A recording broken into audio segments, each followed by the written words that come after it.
shocking story tonight. One of the more bizarre court appearances. And all this violence has prompted one Central Arkansas mother who lost 3 of her children to gun violence to speak out. Malik Hussein's story made the headlines more than 2 decades ago. And what is her message? She says it's time for people to forgive Ashley, and it's a powerful message coming from a mother. Heartless and cruel. That's what many of you are saying. Police call it, quote, beyond heartless. In fact, those teenagers filmed the entire episode, even mocking the man as he was drowning. Cold, callous, reprehensible, all of the above. For these kids to just do what they did and video and be laughing about it, it's just mind-boggling.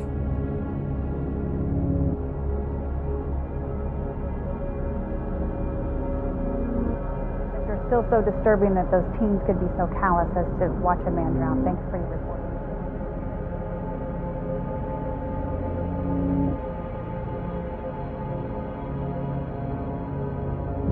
One of the more bizarre court appearances that we have seen. A Gwinnett County mother accused of stabbing to death her 4 children and their father, smiling and gesturing. The mother accused of murdering her 4 children and husband is planning to represent herself. I just went cold. I couldn't believe that what had happened. She says they were a happy family. One daughter survived and is in the hospital. Lone surviving daughter from a hospital bed tells a very different, disturbing story. Romero said she also saw her mother cut herself. Romero said before Martinez cut her, she told her to forgive her and that she loved her.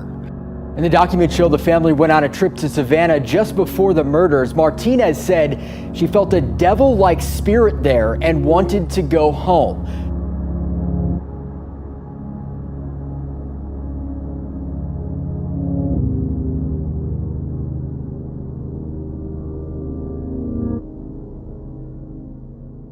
Martinez said the truth will come to life. The documents show Romero said Martinez went on to say she was going to the sky to see Jesus.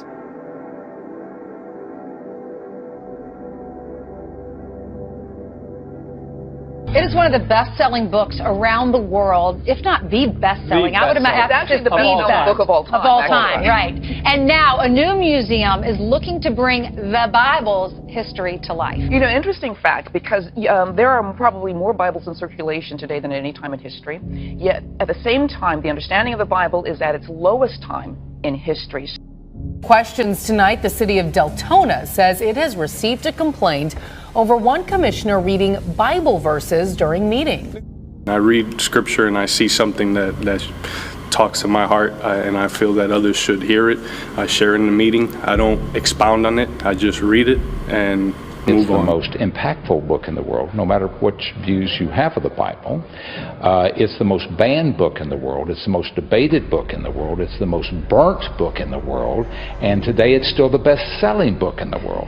An associate professor who says he's not trying to change individual beliefs. Nice bibliography here. Wow. Spends his time here researching one of the best-selling books of all time, the Bible. Also, its influence on world history, culture, science, art, and literature.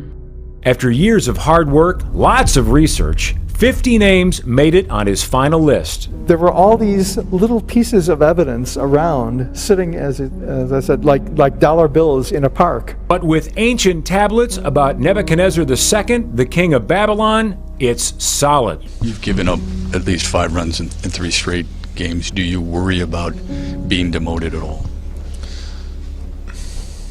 Have you ever heard the story of the fiery furnace with Nebuchadnezzar? It's Shadrach, Meshach, and Abednego, and they got thrown into the fiery furnace. And Nebuchadnezzar actually turned the heat up 7 times. And there's a reason that God let that happen, because He takes the most impossible scenarios to be given Him the glory and to show His mighty power. That's all I got for you. Now, when you were talking about that discovery, oh yeah, it's too dramatic. Why does that make you so emotional? It's the drama of of confirmation, of realizing we have a new piece of evidence, and it echoes, it reverberates all the way back.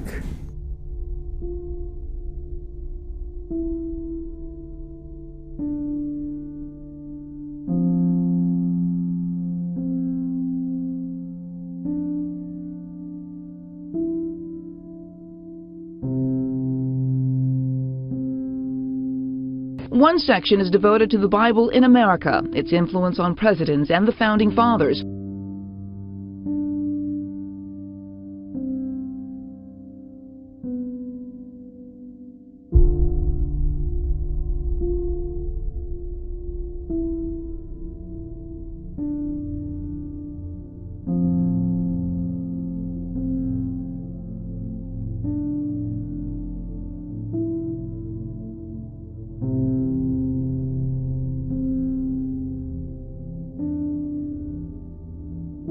Do I listen to man or do I listen to what God put in my heart? I'm going to listen to what God put in my heart to do. We're all a family.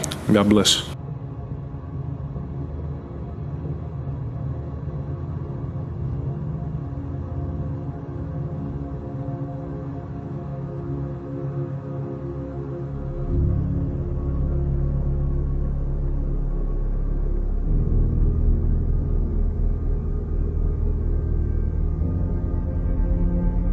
This whole idea of the founding of America and how based it is on the Bible. And I want to read you something from Benjamin Franklin, his Constitutional Convention address on June 28, 1787. He said, "We have been assured in the sacred writings that except the Lord build the house, they labor in vain that build it." That's a direct quote from the Bible. Right. And he said, "I firmly believe that without his incurring aid, meaning God's aid, we shall succeed in this political building no better than the builders of Babel."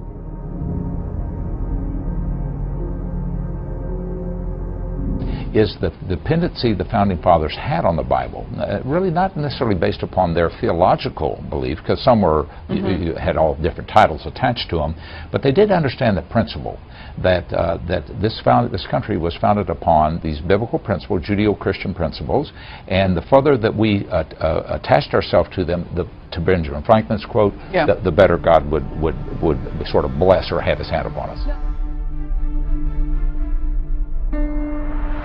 Illinois, with every week that passes, the death toll seems to rise. Is expected to increase. When we hear the term ceasefire, we usually think of conflict zones in the Middle East, don't we? But people in one US city, Baltimore, it's only 50 kilometers from the capital, are calling right now for a truce. They don't even got a reason, they killing people for fun. I don't know if I want to have a daughter or a son.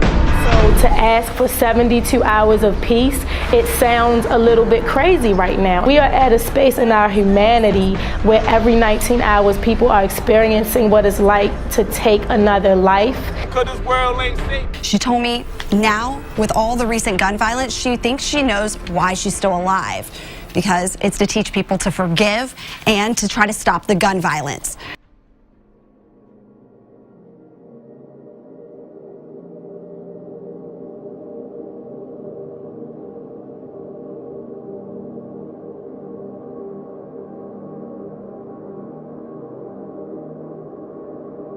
Too oftentimes in this fast-paced world, we're always thinking about what's tomorrow, what's next week, what's next Sunday. And so let me share this with you real quick. What does anxiety about the future bring you but only sorrow upon sorrow? Sufficient for the day is the evil thereof. It is vain and useless to conceive either grief or joy for future things, which perhaps shall never come to pass. But it's the nature of man to be deluded with such imaginations.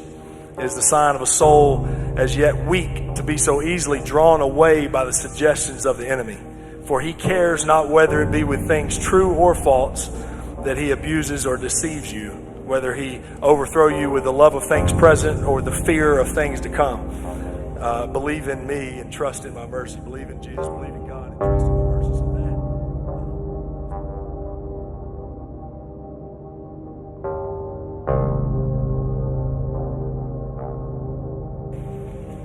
But it's not religion, organization, it's relationship. I mean, you just heard him say, listen, I have all the success in the world, but really it's my relationship with Christ and my faith that is the foundation, because one day he will retire, one day he will get old, one day all this, and there'll be a whole new team. We'll know none of those guys, and it all passes.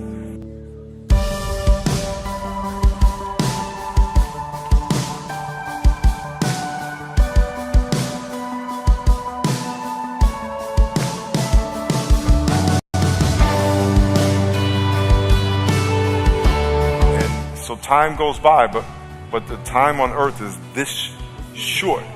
You can imagine a rope going around the earth as the length of your existence. Your time on earth is like that much to that rope. This is so quick.